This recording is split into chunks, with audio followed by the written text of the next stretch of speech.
Only when the illusion of the self structure is completely seen through can you fully, equanimously, and unapologetically inhabit the conventional self.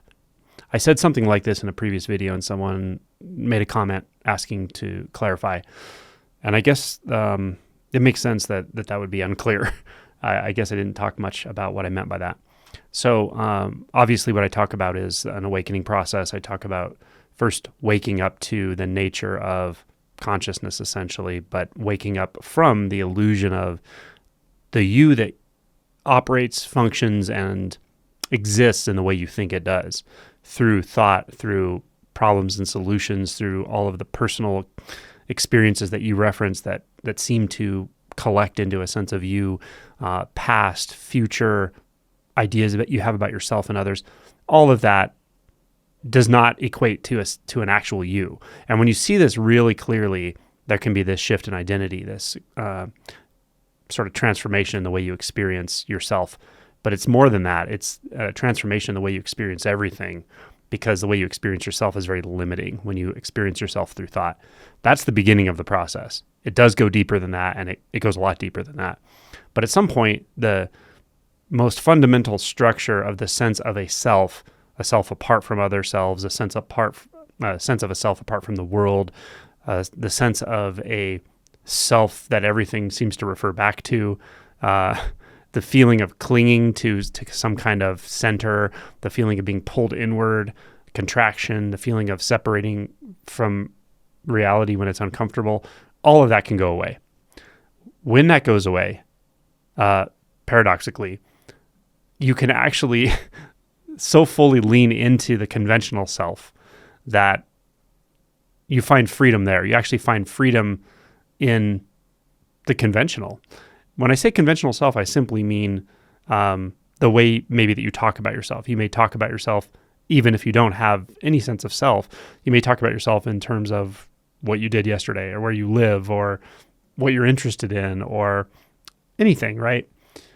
When you see that all of that is an illusion, it's not heavy anymore. When you see that none of that actually refers to anything at all, literally, it's as if you can inhabit the dream with no stickiness, with no weight to it. Another way of saying it is, if you have put on a mask many years ago and you forgot you had the mask on, and you're looking through like very limited, visual channels through the eye holes of the mask, and everybody's treating you a certain way, and also you've identified with the mask, now you think you're a certain way that's very limited, that's like a character you can't get out of. If you've been hypnotized that way by yourself, by your own thoughts, it's very uncomfortable. When you take the mask off, then you find out what's real, what's what, and that is that the identity didn't exist in the first place. It was made up. And there's a massive freedom in that. However, the conditions and causes of so let's say the local effect in the energy field does create appearances that look like a conventional self, a conventional experience, a conventional world. And that would be the mask. So it's almost as if you can kind of wear the mask now and have fun with it and enjoy it. That's the best way I can say this. It's not quite like you're wearing a mask, because you're not fooling yourself anymore. There's no self to fool.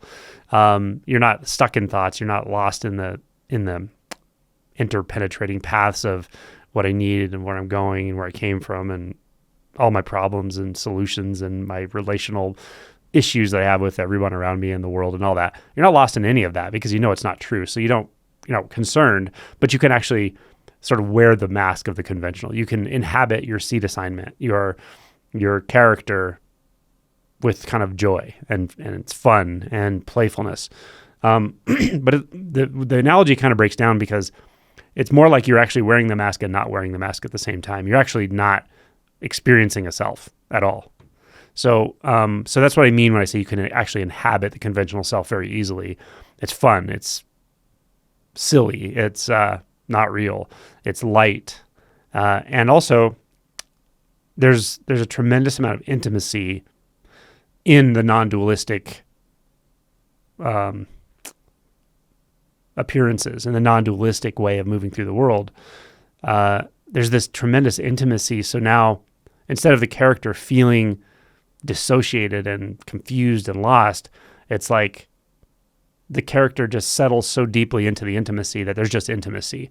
So you don't really have to even overtly think about the conventional in some sense.